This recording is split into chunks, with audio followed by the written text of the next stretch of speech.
నమస్కారం. LK news కి స్వాగతం. దయచేసి అందరూ మన ఛానల్ను సబ్స్క్రైబ్ చేసుకోండి. ఛానల్ నచ్చితే లైక్ చేయండి, మీ స్నేహితులకు బంధువులకు షేర్ చేయండి. ఇక వార్తల్లోకి వెళ్తే, మచిలీపట్నం గొడుగుపేటలోని గంగానమ్మకు బుధవారం మహిళలు ర్యాలీగా వచ్చి ఆషాఢ సారె సమర్పించారు. గొడుగుపేట, నిజాంపేట, రాజుపేట, కోనేర్ సెంటర్ మీదుగా ర్యాలీ నిర్వహించి అమ్మవారికి ఆషాఢ సారె సమర్పించారు. గరుడ సేవా సమితి నిర్వాహకురాలు చిట్టి కుమారి ఆధ్వర్యంలో ఈ కార్యక్రమం జరిగింది.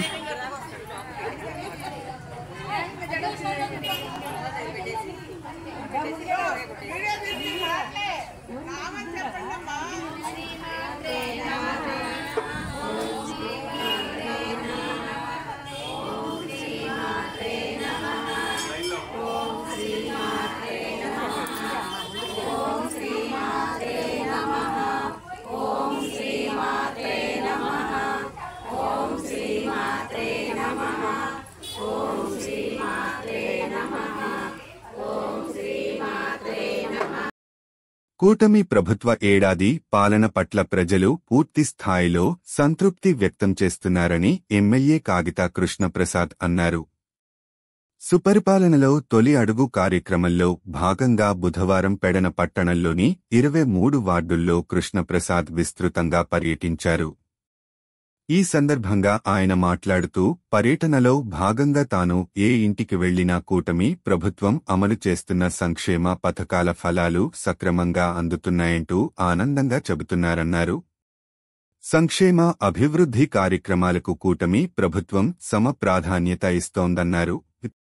కాగా కృష్ణప్రసాద్ పలువురు దేశం నాయకులతో కలిసి 23 వార్డుల్లో ఇంటింటికి వెళ్లి కూటమి ప్రభుత్వం అమలు చేస్తున్న సంక్షేమ పథకాల గురించి వివరించారు. పథకాల వివరాలతో కూడిన కరపత్రాలను పంపిణీ చేశారు.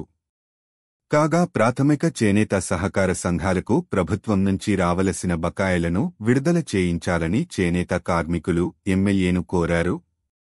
సాయినగర్లో విద్యుత్ సమస్యను పరిష్కరించాలని రిటైర్డ్ డీఎస్పీ చాకరజాముల అల్లూరయ్య కోరగా ఆ సమస్యను వెంటనే పరిష్కరించాలని విద్యుత్ శాఖాధికారులను ఎమ్మెల్యే ఆదేశించారు.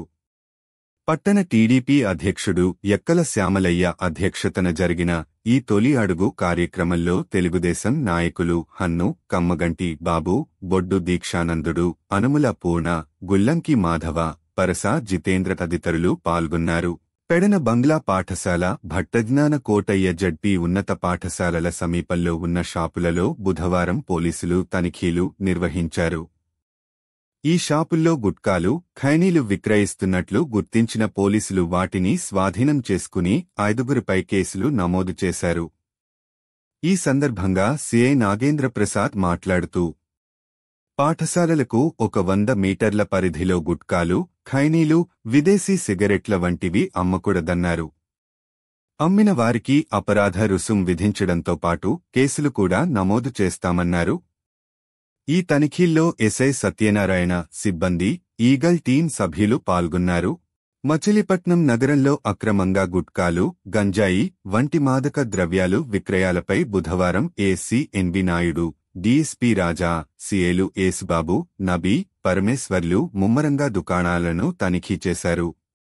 అక్రమంగా నిబంధనలకు వ్యతిరేకంగా టబాకో ఉత్పత్తులను అమ్మినవారిపై చర్యలు తీసుకుంటామని ఏఎస్పీ హెచ్చరించారు. మచిలీపట్నం సర్వజన ఆసుపత్రి వద్ద బుధవారం సూపరింటెండెంట్ ఆశాలత వినూత్న రీతిలో మొక్కల పంపిణీ కార్యక్రమం చేపట్టారు. వనమ్మనం కార్యక్రమం కింద జిల్లా ప్రభుత్వాసుపత్రిలో కంటి ఆపరేషన్ చేయించుకుని డిశ్చార్జ్ అయిన రోగులకు మొక్కలు పంపిణీ చేశారు. ఈ కార్యక్రమంలో ఆర్ఎంఓ నిరంజన్, వైద్యులు పాల్గొన్నారు.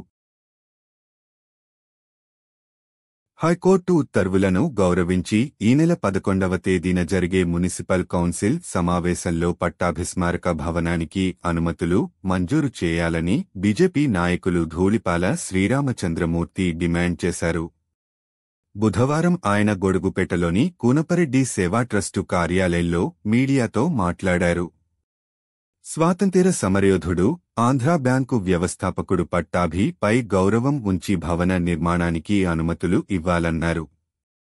ఈ మీడియా సమావేశంలో నాయకులు సూరిశెట్టి, హరికృష్ణ తదితరులు పాల్గొన్నారు. దేశవ్యాప్త సమ్మెలో భాగంగా సేటియు ఆధ్వర్యంలో ఆశా వర్కర్లు బుధవారం పెడన పట్టణంలో ప్రదర్శన చేశారు. తమకు 26,000 జీతం ఇవ్వాలని, సంక్షేమ పథకాలు వర్తింపచేయాలని వారు డిమాండ్ చేశారు.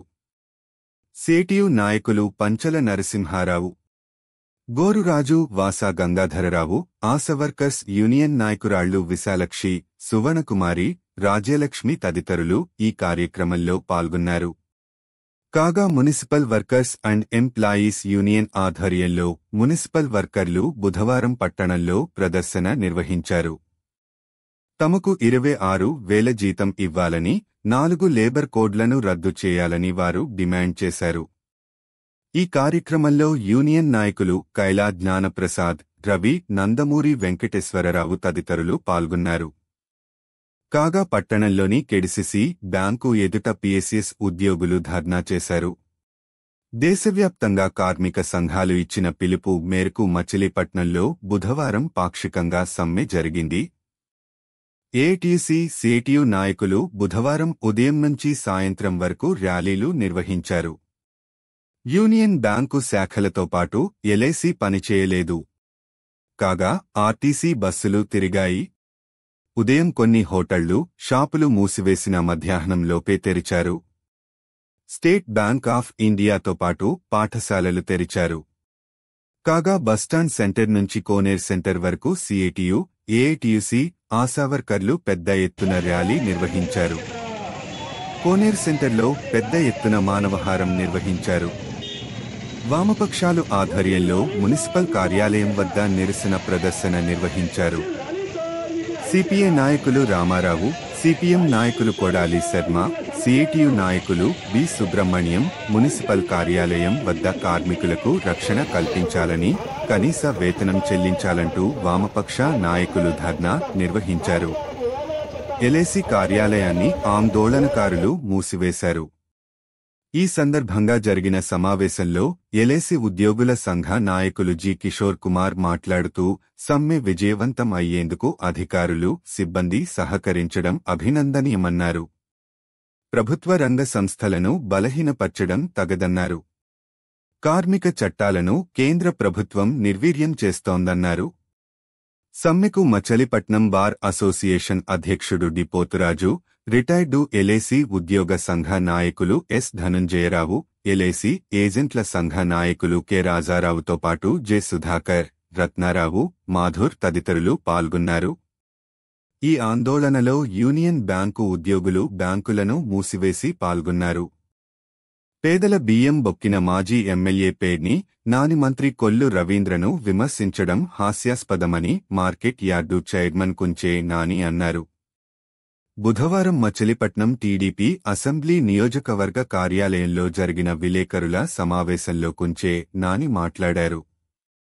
అవినీతికి పాల్పడలేదని చెబుతున్న పేర్ని నాని బెయిల్ ఎందుకు తెచ్చుకున్నారని ప్రశ్నించారు. గంజాయి బ్యాచ్తో చప్పట్లు కొట్టించుకుంటున్న మాత్రాన పేర్ని కిట్టు హీరో కాలేడన్నారు. అబద్ధాలు చెప్పి ప్రజలను ఎంతకాలం తప్పుదోవ పట్టిస్తారన్నారు. మాజీ ఎంపీపీ, టీడీపీ బందరు మండల అధ్యక్షుడు కాగిత వెంకటేశ్వరరావు మాట్లాడుతూ అవాస్తవాలను అలవోకగా చెప్పడంలో పేర్ని నాని పిహెచ్డి చేశారన్నారు. సయ్యద్ ఖాజా, పంచపర్వాల కాశీ విశ్వనాథం, తలారి సోమశేఖర్, కాటం మధు, మూకారాజు, నాగరాజు తదితరులు పాల్గొన్నారు. కృష్ణా జిల్లాలో ఫేక్ సర్టిఫికెట్లతో కొందరు ఏనెళ్లు, ఏళ్ల తరబడి ఉద్యోగాలు చేస్తున్న వైనం ఆలస్యంగా వెలుగులోకి వచ్చింది. ఒకరిద్దరు కాదు, కనీసం 30 మంది ఏఎన్ఎంలు ఇలా దొంగ సర్టిఫికెట్లతో ఉద్యోగాలు చేస్తున్నట్టు తెలిసింది. ఇటీవల వీరికి పదోన్నతులు కల్పించి బదిలీల సమయంలో ఈ అక్రమాలు వెలుగులోకి వచ్చాయి. పదోన్నతుల సమయంలో సర్టిఫికెట్ల పరిశీలనలో 16 మంది ఏఎన్ఎం సర్టిఫికెట్లు నకిలీ సర్టిఫికెట్లని తేలాయి. ప్రైవేటు నర్సింగ్ కళాశాలల్లో, వొకేషనల్ నర్సింగ్ కళాశాలల్లో శిక్షణ పొందినట్టు కొందరు పదోన్నతుల సమయంలో సర్టిఫికెట్లను చూపారు. ఈ సర్టిఫికెట్లు నిజమో కాదో అని డిఎంహెచ్ఓ విచారణకు పంపారు.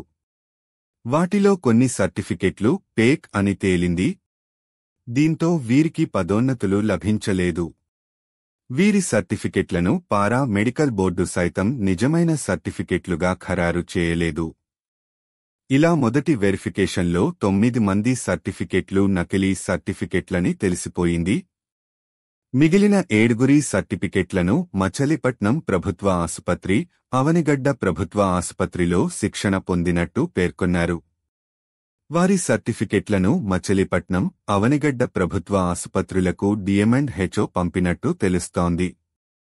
కాగా బదిలీల సమయంలో సర్టిఫికెట్ల వెరిఫికేషన్లో మరికొంతమంది సర్టిఫికెట్లు నకిలీ సర్టిఫికెట్లని తెలిసింది.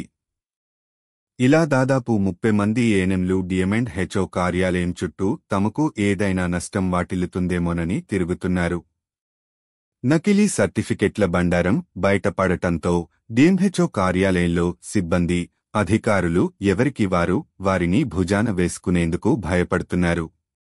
నకిలీ సర్టిఫికెట్దారులు తమ ఉద్యోగాలు పోతాయనే భయంతో లక్షలు ఖర్చు పెట్టుకునేందుకైనా వెనుకాడటం లేదు. సర్టిఫికెట్ నకిలీదని తేలితే ఉద్యోగాలు పోయే ప్రమాదం ఉంది. అంతేకాకుండా వారిపై సివిల్, క్రిమినల్ కేసులు పెట్టే అవకాశాలున్నాయంటూ భయపడుతూ DMHO కార్యాలయం చుట్టూ తిరుగుతున్నారు.